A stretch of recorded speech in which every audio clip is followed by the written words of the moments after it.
Hello friends, myself Vinay Mishra, working as a faculty in the Department of Mechanical Engineering in the college associated with AKTU. Today we are going to have a discussion on the subject that is the heat and mass transfer, the subject of BTech third year from AKTU syllabus. इसके पहले की classes में हम लोगों ने discussion किया heat exchangers के बारे में, फोर्स कन्वेक्शन के बारे में, फ्री कन्वेक्शन के बारे में देखा, फोर्स कन्वेक्शन क्या होता है, फ्री कन्वेक्शन क्या होता है, इसके कॉन्सेप्ट को देखा, कुछ न्यूमेरिकल्स देखे, डेरिवेशन वगैरह हम लोगों ने देखे। और इसके पहले की कुछ क्लासेस में हम लोगों ने रेडिएशन के बारे में, बेसिक कॉन्सेप्ट के बारे में भी हम लोगों ने समझा। आज हम लोग उसी कॉन्सेप्ट को आगे बढ़ाते हुए रेडिएशन में बात करेंगे। अगर हम लोग बात करें तो कॉन्सेप्ट ऑफ ब्लैक बॉडी, यानी बेसिकली हम लोगों ने लास्ट टाइम पे भी बात किया था ब्लैक बॉडी पे, ग्रे बॉडी पे और वाइट बॉडी पे। अगर यहाँ पे हम लोग बात करें ब्लैक बॉडी की, तो अ black body is an object that absorb all the radiation energy reaching its surface. For a black body, alpha is equal to 1, rho is equal to 0 and tau is equal to 0. No actual body is perfect black. यानी यहाँ पर हम लोग ये कह रहे हैं कि ब्लैक बॉडी इज ऐसा ऑब्जेक्ट है जहाँ पर जो अपने ऊपर पूरी रेडिएशन को एब्जॉर्ब कर लेता है। पूरी तरीके से जो भी इंसिडेंट रेडिएशन होगा वो एब्जॉर्ब कर लेगा, ना ही उस रेडिएशन का कोई भी पार्ट रिफ्लेक्ट नहीं होगा और ट्रांसमिट नहीं होगा। यानी उसका जो पूरे का पूरा जो पार्ट है रेडिएशन का वो पूरी तरीके से एब्जॉर्ब कर लेगा और ट्रांसमिशन और रिफ्लेक्शन दोनों ही नहीं होगा। यानी बेसिकली हम लोग के पास 3 पैरामीटर्स थे लास्ट टाइम पे, हम लोगों ने जिस पे बात किया था अल्फा, रो और टाउ। एब्जॉर्प्टिविटी अगर आपको निकालना है तो अल्फा की वैल्यू को लेकर चलना पड़ेगा, कितना इंसिडेंट रेडिएशन रिफ्लेक्ट हो रहा है उसके लिए रो के वैल्यू को लेकर चलना पड़ेगा, और कितना रेडिएशन ट्रांसमिट हो रहा है इसके लिए हमें टाउ की वैल्यू को 0 लेकर चलना पड़ेगा। Alpha is equal to 1, alpha is equal to 1 का मतलब क्या है कि पूरा का पूरा रेडिएशन एब्जॉर्बिविटी, तो उसकी वैल्यू यहाँ पर 1 है। यानी यहाँ पर एब्जॉर्प्शन जो भी हो रहा है रेडिएशन का वो पूरी तरीके से एब्जॉर्ब हो जा रहा है बॉडी पे, इसलिए यहाँ पर अल्फा की वैल्यू हम लोग 1 लेके चल रहे हैं। रो की वैल्यू देखा जाए, रिफ्लेक्टिविटी की अगर हम लोग बात करें तो रिफ्लेक्टिविटी यहाँ पर 0 है। यानी जो भी इंसिडेंट थर्मल रेडिएशन का हो रहा है ब्लैक बॉडी पे, जाहिर सी बात है अगर वो रिफ्लेक्शन नहीं हो रहा है, यानी किसी भी तरीके का कोई भी रेडिएशन पार्ट रिफ्लेक्ट नहीं हो रहा है, अगर रिफ्लेक्ट नहीं हो रहा है तो जाहिर सी बात है रिफ्लेक्टिविटी उसकी 0 होगी यहाँ पर, इसीलिए उसको 0 लेकर के चल रहे हैं। नेक्स्ट है हमारा टाउ, ट्रांसमिटिविटी, यानी जो पोर्शन ट्रांसमिट हो रहा है वो यहाँ पर उसकी वैल्यू 0 है, क्योंकि जाहिर सी बात है हम लोगों ने बात किया ब्लैक बॉडी वो बॉडी है जो पूरी तरीके से अपने रेडिएशन को एब्जॉर्ब कर ले। तो इस केस में एब्जॉर्बिविटी हमारी 1 होगी, रिफ्लेक्टिविटी हमारी 0 होगी और ट्रांसमिटिविटी हमारी 0 होगी। तो यहाँ पर उसके बारे में यहाँ पर दिखाया गया। ट्रांसमिटिविटी 0 का मतलब क्या है, कोई भी रेडिएशन ट्रांसमिट नहीं हो रहा है। रिफ्लेक्टिविटी 0 का मतलब ये है कि कोई भी पार्ट रेडिएशन का रिफ्लेक्ट नहीं हो रहा है, सिर्फ एब्जॉर्प्शन हो रहा है, इसलिए यहाँ पर अल्फा की वैल्यू को हम लोग 1 लेके चल रहे हैं। यानी 100% जो वैल्यू है इंसिडेंट रेडिएशन की वो एब्जॉर्ब हो रही है, इसलिए उसको 1 लेकर के चल रहे हैं। No actual body is perfectly black. The concept of black body is an idealization with which the radiation characteristics to real bodies can be conventionally compared. यानी जाहिर सी बात है अगर हम लोग आइडियल केस की बात करें तो जाहिर सी बात है कोई भी बॉडी ब्लैक बॉडी हमारी परफेक्टली ब्लैक बॉडी नहीं है। अगर परफेक्टली ब्लैक बॉडी नहीं है इसका मतलब पूरी तरीके से जो रेडिएशन इंसिडेंट हो रहा है वो 100% एब्जॉर्ब भी नहीं होगा। यानी यहाँ पर जो 1 की हम लोग बात कर रहे हैं, कुछ ना कुछ इसमें वेरिएशन आएगा। यहाँ पर हम लोगों ने यहाँ पे हम लोग परफेक्टली लेकर के हम लोग चल रहे हैं। क्यों, हम लोग थ्योरेटिकल पार्ट ऑफ व्यू में डिस्कशन कर रहे हैं यहाँ पे, तो इसलिए यहाँ पर हम लोगों ने 100% लेकर के चले हैं। 100% that means alpha is equal to 1। अगर 100% एब्जॉर्ब नहीं कर रहा है, कुछ वेरिएशन आ रहा है, तो वहाँ पर 1 की वैल्यू जाहिर सी बात है उससे कम हो जाएगी। यानी कुछ पोर्शन रिफ्लेक्ट भी हो सकता है प्रैक्टिकल केस में और कुछ पोर्शन ट्रांसमिट भी हो सकता है। तो उस केस में ये वैल्यू यहाँ पर 1 नहीं आएगी और यहाँ पर वैल्यू कुछ 0 भी नहीं आएगी। जाहिर सी बात है कुछ और भी एब्जॉर्प्शन के अलावा कुछ भी ट्रांसमिशन भी हो सकता है। अगर 100% एब्जॉर्प्शन नहीं है तो कुछ पोर्शन रिफ्लेक्ट भी हो सकता है। तो यहाँ पर अगर यूनिवर्स में बात करें तो जाहिर सी बात है कोई भी चीज़ परफेक्ट नहीं है। अगर कोई चीज़ परफेक्ट नहीं है तो जाहिर सी बात है यहाँ पर परफेक्टली ब्लैक बॉडी ऐसी कोई भी चीज़ भी एग्जिस्ट हमारी नहीं करती है। अगर परफेक्टली ब्लैक बॉडी ऐसी कोई चीज़ एग्जिस्ट नहीं करेगी तो जाहिर सी बात है यहाँ पे तो जो अल्फ़ा की वैल्यू वो 100% यानी 1 नहीं होगी, उसमें कुछ वेरिएशन होगा।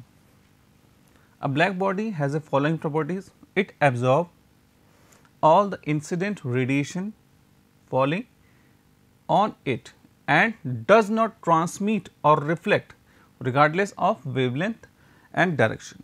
जाहिर सी बात है, हम जैसे डिस्कशन किया अभी, पूरी तरीके से जो इंसिडेंट होगा रेडिएशन का वो एब्जॉर्ब होगा, रिफ्लेक्ट नहीं होगा, ट्रांसमिट नहीं होगा। किस कंडीशन में? किसी भी वेवलेंथ और किसी भी डायरेक्शन के लिए। यानी अगर वेवलेंथ चेंज करते हैं या डायरेक्शन चेंज करते हैं तो भी हमारा ये जो प्रोसेस है ये फॉलो होगा, इसमें किसी भी तरीके का वेरिएशन यहाँ पे नहीं होगा। It emits maximum amount of thermal radiation at of wavelength at any specific temperature. It is a diffuse emitter, the radiation emitted by black body is independent direction. Consider hollow enclosure. अगर हम लोग enclosure की बात करें, ये basically हमारा एक hollow enclosure है। इस पॉइंट पे हमारा ओपनिंग है। अगर इस कंडीशन में हम लोग बात करके चलें, with a very small hole for a passage of incident radiation as shown in figure, incident radiant energy passes through a small opening. Some of this energy is absorbed by the inside surface and some is reflected. However, most of the energy is absorbed on a second incident.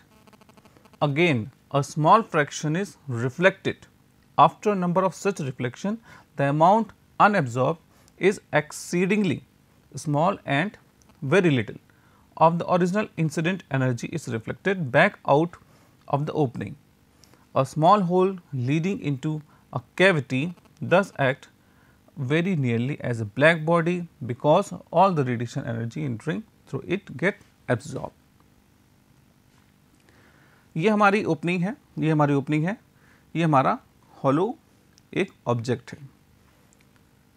यहाँ पर इस opening से एक किसी भी point, ये हमारी opening जो है छोटी, जितनी छोटी ओपनिंग रखेंगे तो जाहिर सी बात है उतना ही पॉसिबिलिटी ज़्यादा होगी कि मैक्सिमम पॉसिबिलिटी में ये black body as a treat होगा।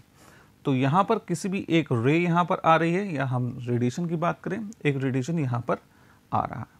जैसे रेडिएशन इंसिडेंट हो रहा है, यहाँ पर मैक्सिमम पोर्शन, अगर ये ब्लैक बॉडी है तो मैक्सिमम पोर्शन अगर हम लोग ये लेकर के चलें कि एब्जॉर्ब्ड हो जाएगा। जाहिर सी बात है 95% या 98% जो भी परसेंटेज मैक्सिमम में हम लोग मान लें कि अगर अब्जॉर्ब हो गया, तब तो अगर 99% की बात करें, अगर 99% एब्जॉर्ब हुआ है तो जाहिर सी बात है यहाँ पे 1% रिफ्लेक्शन हो सकता है, 1% या 0.5% या उससे भी कम ट्रांसमिशन हो सकता है। ये इंसिडेंट हो रहा है। अगर ये 100% है, दूसरे केस में अगर ये 100% यहाँ पे एब्जॉर्ब हो रही है रेडिएशन, तो क्या होगा, यहाँ से रेज आएगी, पूरी तरीके से एब्जॉर्ब हो जाएगी। ये हो गई परफेक्ट ब्लैक बॉडी की डेफिनेशन या परफेक्ट ब्लैक बॉडी का केस। अगर यहाँ पे पहले केस में, सेकंड केस में क्या हुआ कि पूरी तरीके से एब्जॉर्ब हो जा रही है, अल्फा की वैल्यू 1 है, अल्फा की वैल्यू 1 है, इसका मतलब ये है कि रो की वैल्यू 0 है और टॉ की वैल्यू 0, यानी किसी भी तरीके से यहाँ पे रिफ्लेक्शन और ट्रांसमिशन नहीं हो रहा है। कब? जब परफेक्ट ब्लैक बॉडी की हम लोग बात कर रहे हैं। यानी परफेक्ट ब्लैक बॉडी की अगर हम लोग बात करेंगे तो वहाँ पर पूरा का पूरा रेडिएशन एब्जॉर्ब हो जाएगा। अल्फा की वैल्यू 100% दैट मीन्स 1 होगी, यानी पूरी रेडिएशन यहाँ पे एब्जॉर्ब हो रहा। कब? जब ये परफेक्टली ब्लैक बॉडी है। अब यहाँ पे क्या होगा, ये जो लाइनें दिख रही हैं रिफ्लेक्शन की, यहाँ पर हम लोग नहीं दिखाएंगे। यहाँ पे तो हम लोग प्रैक्टिकल केस की बात कर रहे हैं, इसलिए यहाँ पे डिस्कशन कर रहे हैं। लेकिन हम लोग परफेक्ट, अगर हम लोग ब्लैक बॉडी की बात करेंगे तो ये जो रिफ्लेक्शन वाली लाइनें हैं, ये वाली लाइनें नहीं होंगी। क्यों? क्योंकि परफेक्टली के केस में हम लोग ये मान के चल रहे हैं कि पूरा का पूरा रेडिएशन एब्जॉर्ब हो रहा है, रिफ्लेक्शन नहीं हो रहा है, ट्रांसमिशन नहीं हो रहा है। तो ये पूरी बॉडी हमारी ब्लैक बॉडी हो गई। अब दूसरे केस में अगर प्रैक्टिकल केस में अगर इसको डिस्कशन करें, प्रैक्टिकल केस में डिस्कशन करेंगे तो जाहिर सी बात है यूनिवर्स में कोई भी चीज़ 100% पॉसिबल नहीं है। अगर 100% पॉसिबल नहीं है इसका मतलब क्या है कि जो पूरी तरीके से जो अल्फ़ा की वैल्यू जो है वो परफेक्टली केस में 1 होगी, अगर परफेक्टली ब्लैक नहीं है तो 1 से कम होगी। जब 1 से ज़्यादा तो हो ही नहीं सकती, तो जाहिर सी बात है 1 से कम होगी। तो यहाँ पर ये जो केस है ये बेसिकली किसका केस है? प्रैक्टिकल केस है। परफेक्टली की हम लोगों ने बात किया अभी कि उस केस में रिफ्लेक्शन नहीं होगा, ट्रांसमिशन नहीं होगा, तो पूरी एब्जॉर्ब हो जाएगी। तो पूरी यहाँ पर ये रोज़ हम लोग नहीं दिखाएंगे और बॉडी हमारी ट्रीट होगी as a perfectly black body. लेकिन यहाँ पर अगर हम लोग ये मान के चले प्रैक्टिकल बॉडी है, यानी पूरा का पूरा रेडिएशन एब्जॉर्ब नहीं हो रहा है, पूरा का पूरा रेडिएशन अगर एब्जॉर्ब नहीं हो रहा है तो यहाँ पे अल्फा की वैल्यू 1 से कम होगी, कुछ अमाउंट ट्रांसमिट हो जाएगा और कुछ अमाउंट रिफ्लेक्ट हो जाएगा। फॉर एग्जाम्पल कुछ 95% या 98% उसने एब्जॉर्ब कर लिया, ठीक है कोई बात नहीं, लेकिन 2 से 3% में क्या होगा, 2 से 3% में या हम लोग कहें उससे भी कम परसेंटेज में या जैसा भी वेरिएशन होगा तो वहाँ पर रिफ्लेक्शन होगा और ट्रांसमिशन होगा। रिफ्लेक्शन अगर होगा तो ये रेज मान लीजिए यहाँ पर जा रही है, रिफ्लेक्शन वाली मैक्सिमम क्वांटिटी एब्जॉर्ब होगी, कुछ क्वांटिटी रिफ्लेक्ट होगी। जो क्वांटिटी रिफ्लेक्ट होगी मान लीजिए यहाँ पर चली गई, अब ये रिफ्लेक्शन की क्वांटिटी होगी रेज की। अब क्या होगा, अब ये रेज या हम लोग दूसरे केस में मान के चलें,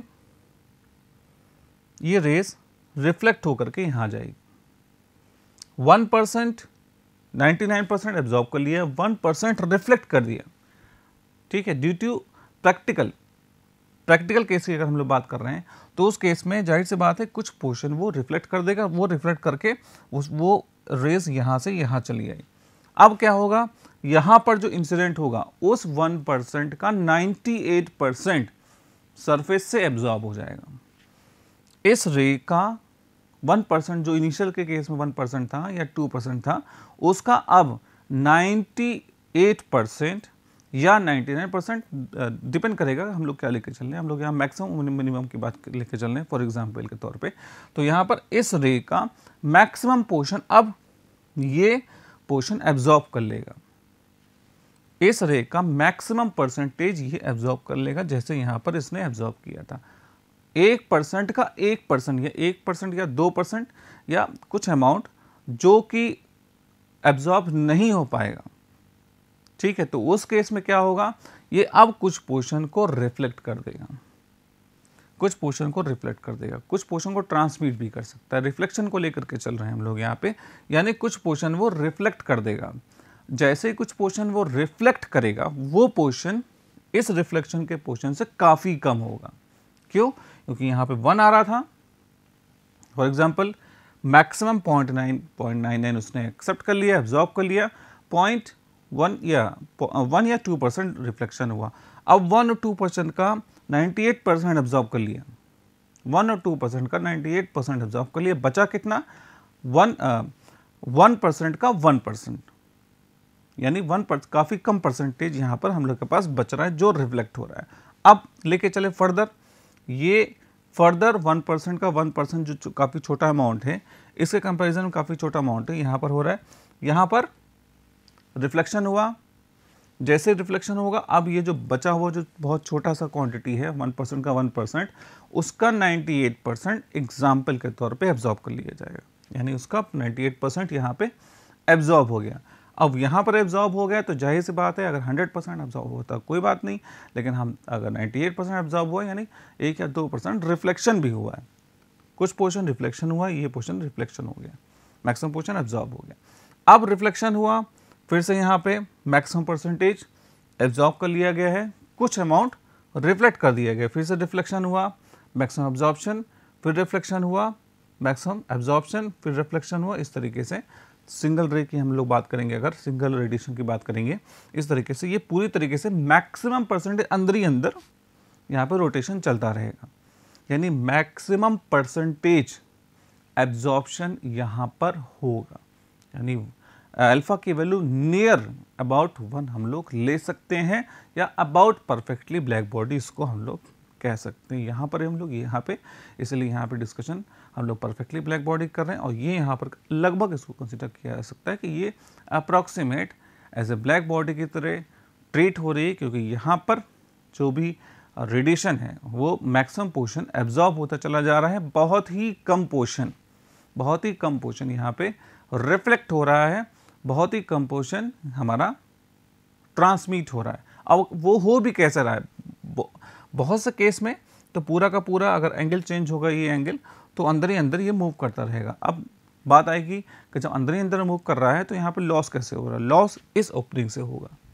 बेसिकली जो लॉस होगा रेडिएशन का इस ओपनिंग से होगा। हो सकता है कि बहुत ही कम क्वांटिटी का जब रिफ्लेक्शन ऐसा हुआ कि वो इस ओपनिंग से बाहर निकल गया, बहुत ही कम रेडिएशन का बहुत ही कम परसेंटेज ऐसा हुआ कि वो इस ओपनिंग से बाहर निकल गया, तो उस केस में हम लोग ये कहेंगे कि ये जो है ये बेसिकली हमारा लॉस है, रेडिएशन का लॉस है।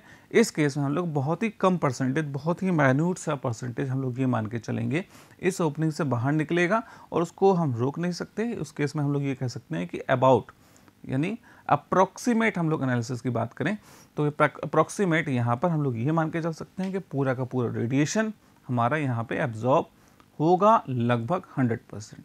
100% जाहिर सी बात है यूनिवर्स में कोई चीज़ नहीं है, लेकिन मैक्सिमम एक्सटेंट तक उसको हम लोग 100% यहाँ पे लेके चल सकते हैं।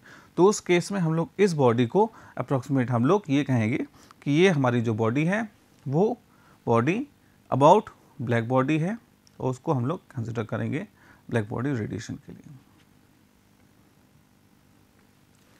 यहाँ पे जैसा कि हम लोगों ने बात किया था, इंसिडेंट रेडिएशन, कोई भी इंसिडेंट रेडिएशन है उसके 3 पार्ट में डिवीजन होगा उसका।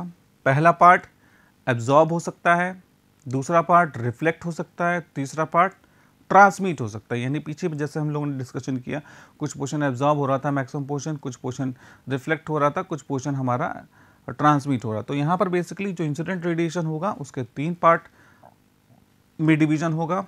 पहला पोर्शन जो एब्जॉर्ब होगा, दूसरा पोर्शन जो रिफ्लेक्ट हो सकता है, तीसरा पोर्शन जो ट्रांसमिट हो सकता है। आप यहाँ पे देख सकते हैं जी पूरा रेडिएशन है, उसमें से कुछ पोर्शन ये एब्जॉर्ब हो गया है। जो एब्जॉर्ब हुआ है जाहिर सी बात है उस मटेरियल में एब्जॉर्ब होगा, तो जाहिर सी बात है उस मटेरियल के लिए हम लोग जो पॉइंट यूज़ करेंगे वो बेसिकली जी ए पोर्शन हम लोग यूज़ करेंगे, जो पार्ट एब्जॉर्ब हुआ है जी के लिए। जी का वो पोर्शन जो रिफ्लेक्ट हो गया है उसको हम लोग जी सफिक्स आर लेके चल रहे हैं, यानी रिफ्लेक्टेड रेडिएशन को वो पार्ट, ये जी आर जो है जी का वो पार्ट है जो रिफ्लेक्ट हो चुका है। ट्रांसमिट पूरी तरीके से हो सकता है ना ही एब्जॉर्ब हो ना ही रिफ्लेक्ट हो, वो ट्रांसमिट कर जाए। अगर ट्रांसमिशन के केस में अगर जो रेडिएशन ट्रांसमिट होगा उसको हम लोग जी लेके जी सफिक्स डी लेके चलेंगे। तो यहाँ पर बेसिकली जो 3 पार्ट में डिवीजन हो रहा है, एब्जॉर्प्शन हो रहा है, रिफ्लेक्शन हो रहा है और ट्रांसमिशन हो रहा है। अब इन तीनों को अगर हम लोग समेशन करें तो जाहिर सी बात है इनपुट के बराबर हो जाएगा, क्योंकि इन तीनों के अलावा इन जनरल काफ़ी जो चौथी चीज़ होगी वो हमारी नहीं होगी। तो यहाँ पर बेसिकली अगर एनर्जी कंजर्वेशन के नियम की बात करें तो incident radiation is equal to जो 3 पार्ट उसमें डिवीजन हुआ है उसको लेकर के हम लोग चल रहे हैं। Radiation exchange between black bodies की हम लोग बात करें, ये 2 ब्लैक बॉडीज़ हैं, दिस एरिया किसी भी एंगल में है, कोई भी एंगल ले सकते हैं हम लोग। उसमें डी ए पार्ट एक स्मॉल एलिमेंट लेकर के चल रहे हैं जिसका जो एरिया है वो DA2 है। इस केस में बात करें तो स्मॉल एरिया की जो वैल्यू है वो DA1 है। इन दोनों पॉइंट्स को मिला दिया है हमने, इन दोनों पॉइंट्स को मिला दिया, डिस्टेंस इज R। इसका जो नॉर्मल है, इसका जो परपेंडिकुलर सरफेस का जो है वो इस लाइन से θ1 एंगल पे है। इस एरिया का जो परपेंडिकुलर है वो इस लाइन से θ2 एंगल पे है, यानी normal to DA2, normal to DA1। इसका एरिया है A2, टेम्परेचर है T2, स्मॉल एलिमेंटल एरिया है DA2, इसका स्मॉल एलिमेंटल एरिया है DA1, टोटल एरिया है A1 और टेम्परेचर है इसका T1। θ1 करस्पॉन्डिंग एंगल है, θ2 करस्पॉन्डिंग हमारा एंगल है।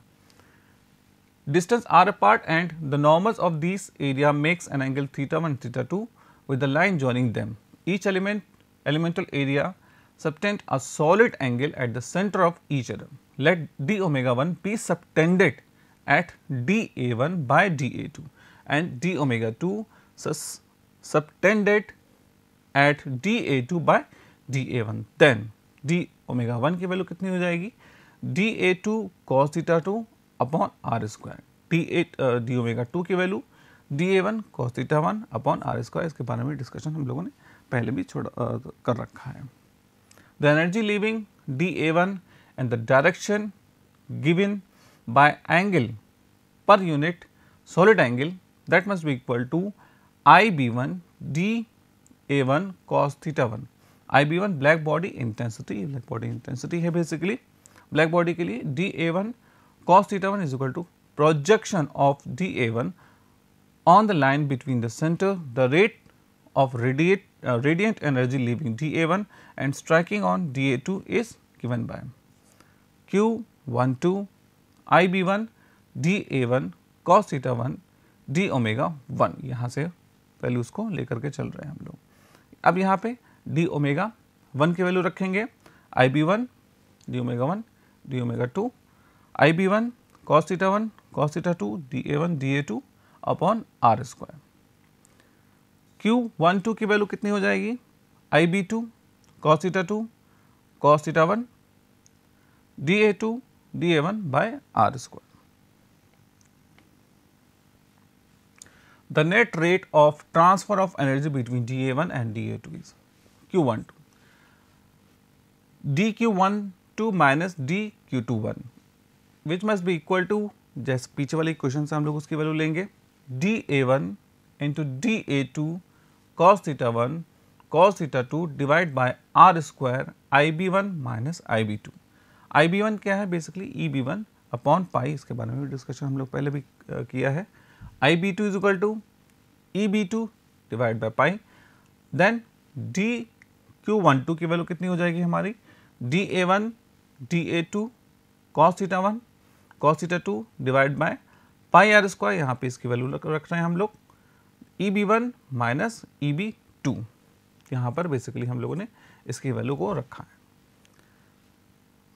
Q12 की वैल्यू कितनी हो जाएगी, sigma dA1 dA2 cos theta 1 cos theta 2 into T14 की पावर 4 माइनस T2 की power 4 divide by pi R square.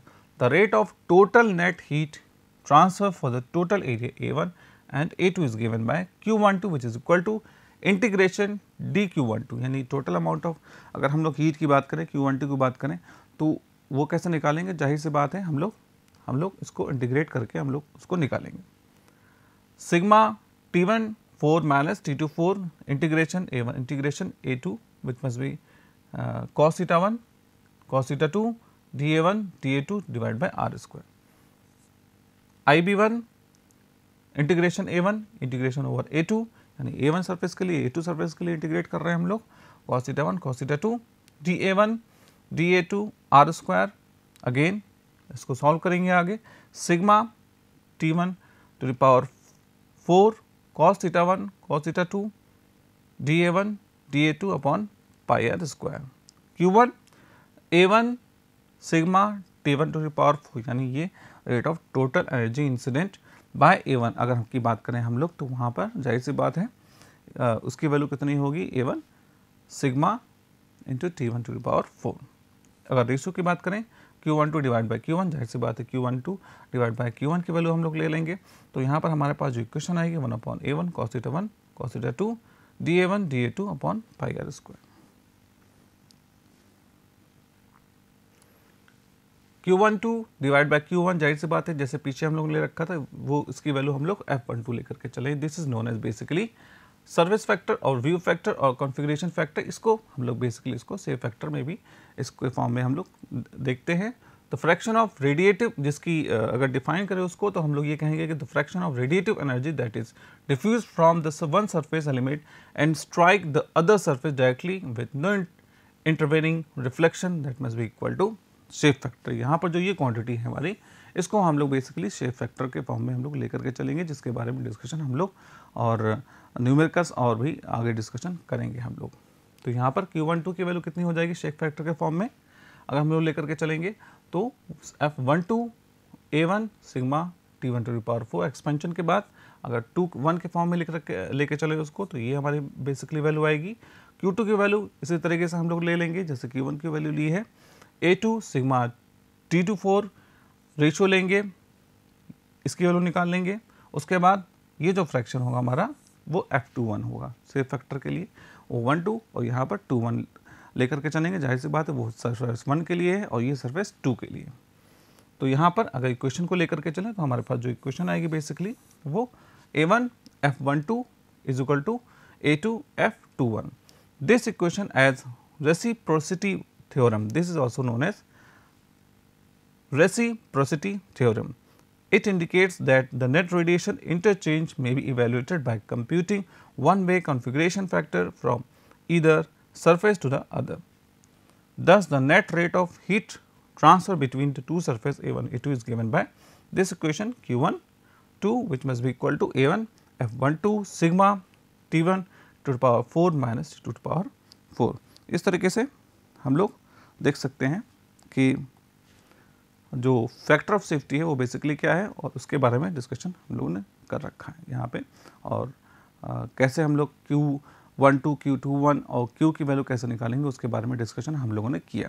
इसके बारे में शेप फैक्टर के बारे में कैसे उसकी वैल्यू को लेकर के चलते हैं, कैसे एनालिसिस करते हैं, उसके बारे में हम लोग आगे क्लास में डिस्कशन करेंगे। तब तक के लिए धन्यवाद।